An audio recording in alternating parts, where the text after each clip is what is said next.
True Geordie's a YouTuber who'll say anything on his YouTube channel. So look, he's looking for a top line on that, isn't he? But you know, there will be a huge swathe of boxing fans that agree with him.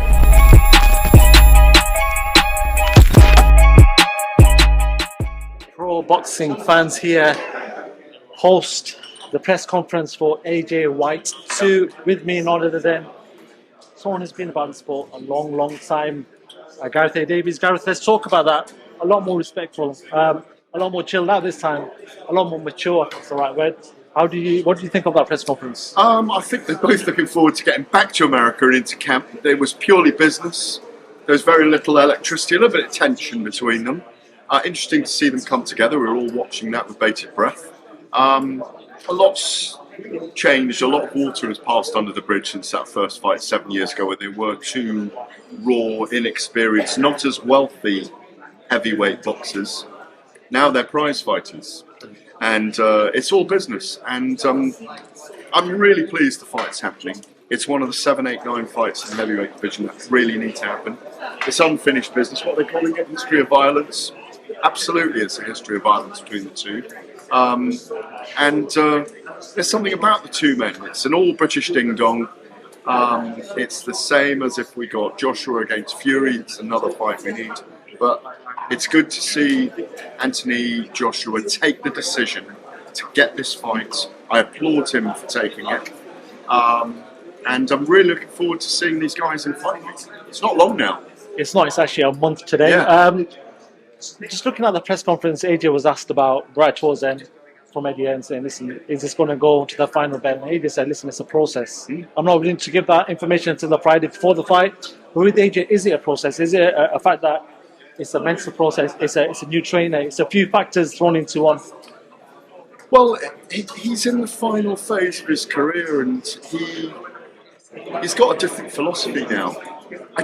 Well, it may turn out the fight they had 7 years ago where they've let their hands go after a phony war for a couple of rounds, and it may well be that. Dillian wants that. Dillian wants to scrap.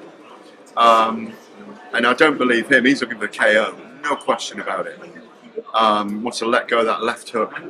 Wants to get Anthony Joshua away from his jab and boxing him at distance. It's going to be a really good fight. Anthony Joshua's given himself both options. If he gets KO, great.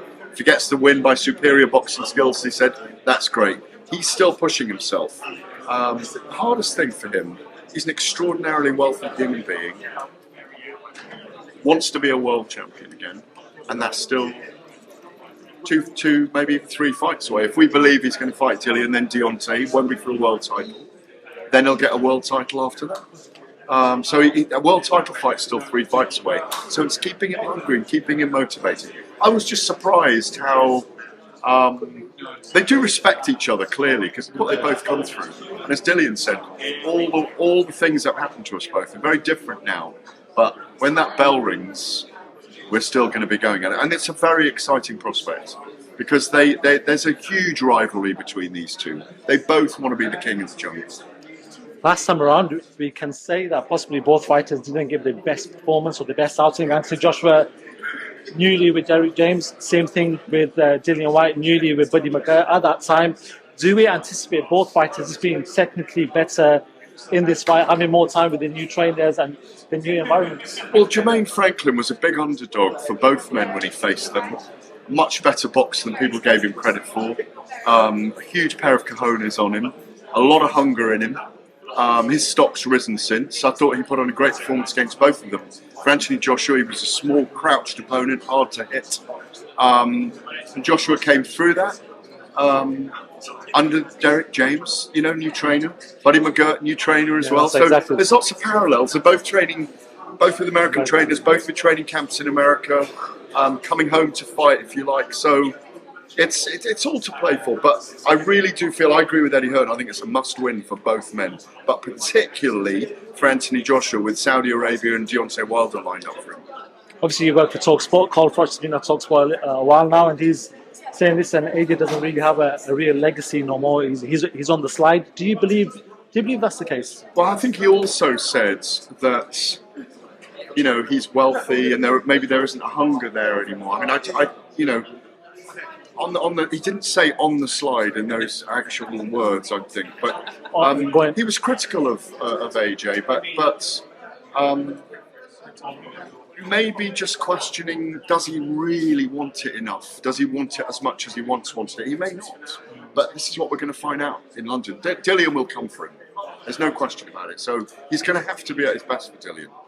Final few from myself, before I let you go. Tyson Fury, we're expecting an announcement for the fight with Francis Ngannou, which is already coming out with sort of mixed reviews online. Do you feel like it's going to be this big, spectacular event that Frank Warren's calling a game changer? Do you feel like it's going to live up to that name, to that purpose? Well, let's see. I mean, none of us want that fight to happen. We all want him to fight Usyk. We all want him to fight Frank Sanchez or Arslan Makhmudov, the number 4, number 5 in the WBC heavyweight rankings. But all they're doing is stretching the rules of what they're allowed to do.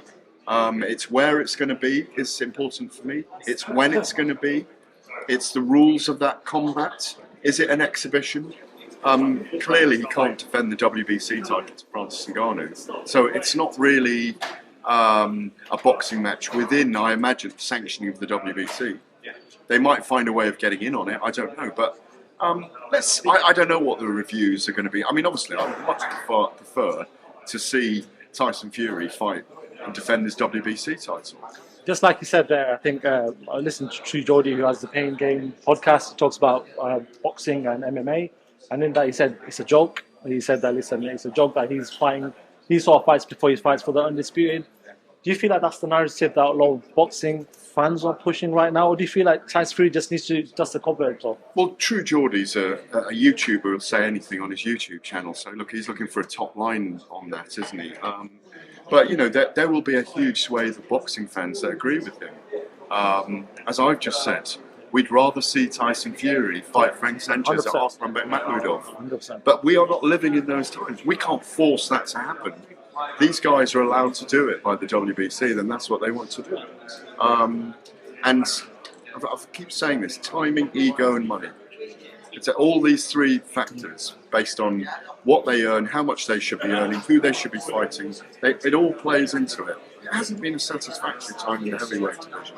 But at least we've got Whyte and Joshua and Whyte, because that is a fight we want to do. As much as the Saudis have caused a role in boxing in general, do you feel like they have halted up the major fights in this division? Because there's a lot of money flying, a lot of fights seem to be waiting for the big paydays. Well, they've frozen the heavyweight landscape for a while. It's starting to move again. Slumbering giants are awakening. The fact that we've got Zhili Zhang and Joyce 2 in late September, the fact that we've got Usyk against Dubois also in August, 2 weeks after this, Joshua and Whyte.